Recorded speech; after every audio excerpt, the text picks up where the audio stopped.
Assalamu alaikum students.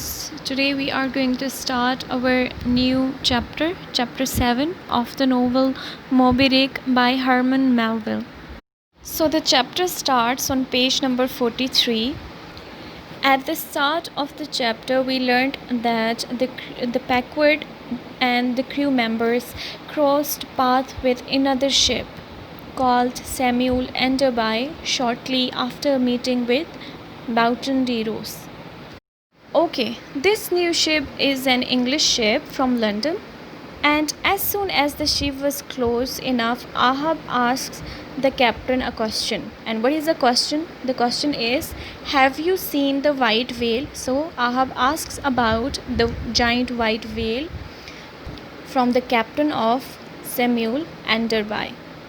The picture here is of the captain of the ship Samuel Enderby, and he was a strong red-cheeked man of about 60 years of age, dressed in a flowing blue coat. Now when he hears the question, he holds up his right arm and says, "Look at this arm. This is what the whale did to me." The arm looked at as if it had been carved out of whalebone. Now on the next page, the captain describes his experience he had with the giant white whale, and he describes the whole incident of his encounter with the whale and warned Ahab about the whale.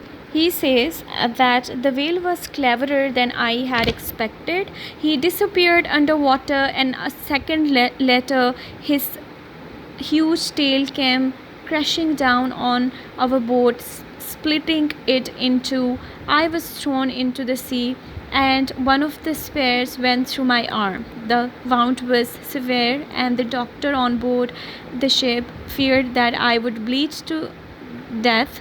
He had no choice but to remove my arm.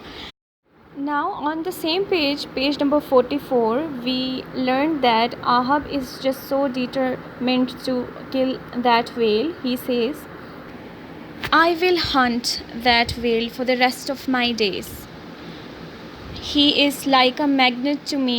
I cannot resist pursuing him, and I will not rest until he is dead."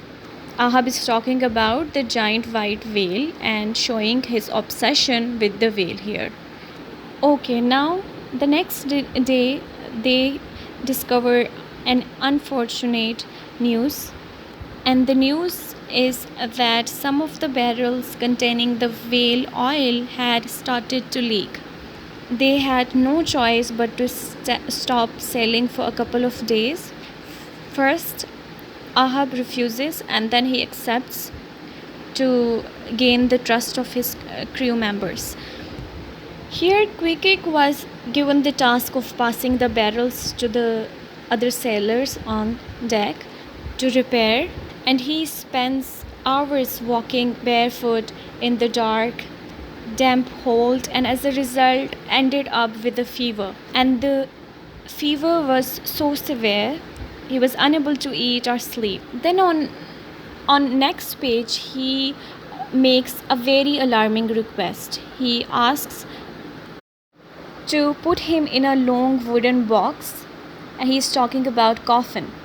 Wooden box, they call it wooden box, but it is a coffin. And he says, "On my island when people die, they put them in a canoe and let it float out to sea. Please tell the carpenter to make one of those for me." He was convinced that he was close to death.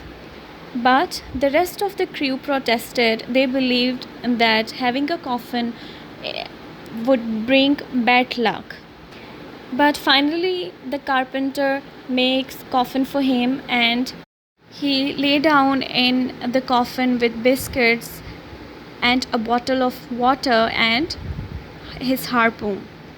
Then later on the same page we learned that within a couple of days he miraculously recovered, and the color of his cheeks and his eyes returned, and his eyes sparkled as before. Okay, that's it for now. Thank you.